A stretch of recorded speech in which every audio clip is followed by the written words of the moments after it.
I ended up going to school years later to the fashion design program at SUNY Oneonta. I'm Jill Morgan-Meek, host of Small Talk with Jill. Today I'll be speaking with Elizabeth Raphaelson, owner of the Underground Attic Vintage Boutique.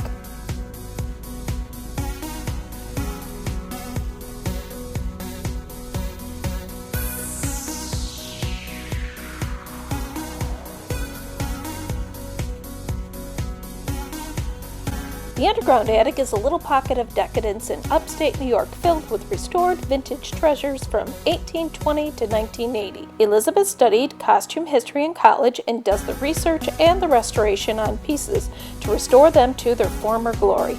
Above all, she is in the belief that we need more fun in our lives and that playing dress-up is an integral part of that. I remember one of the first stories, your mom, I've had the pleasure of meeting your mom. She is your biggest cheerleader. I think I remember the story correctly. She told me that early on she could see your love for fashion. I think you were taking writing lessons and you would lay out your outfit the night before and blingy. What was this? So yeah, there's kind of two parts to it. So the first part was that when I was around 2 years old, I was already laying out my outfits, coordinated with all of the jewelry, of which there was a lot of jewelry, and the shoes, and then all the rainbow colored everything. But then I also was really into horses, and so when I would go to take my riding lessons, and not only did I have all of the sparkle mane gel for them, but I also had the pink sparkly lace-up riding boots and the rainbow sparkly helmet cover. And I was in Pony Club, which is a national organization for riders. And when I would go to do these dressage shows and stuff, I would go fully decked out in all of my sparkly gear. So not much has changed. So you started a trend. Yeah. Yeah. Had to keep it fun, right?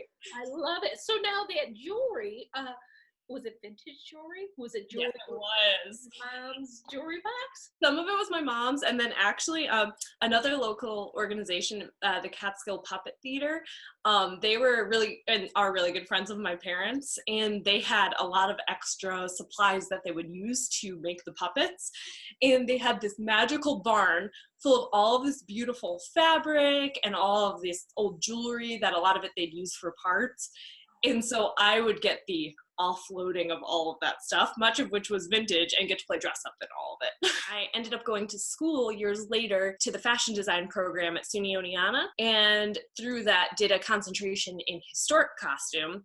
And I was able to go into their archives and see a lot of the pieces for study, but then I also had a project where I had to fix 10 pieces of antique clothing and fully restore them. But I had help. I had an advisor who walked me through the whole process. It just tells people the quality of the items that they're going to find in your shop. So we're actually recording this also the day after Easter. Yeah. If you notice, yesterday, I'll insert a picture here. I wore one of my favorite hats from the Underground Attic. I think there's a story behind that too, isn't there? Yes, so I believe that one was 1950s, and I got that from a woman who had this amazing hat collection. I mean, I must have gotten over 100 hats from her, and they had been not only hers, but she had her mother's, and she had some of her grandmother's hats as well. There was just this amazing series of them. But yeah, that one was from her. We've had fun with that hat too. Yeah. I'll also show everyone the picture we did. Remember that In Style cover we took? Yes. Rita Williams, and we tried to duplicate the shots. Thank you for doing it. I'm so excited about this whole series.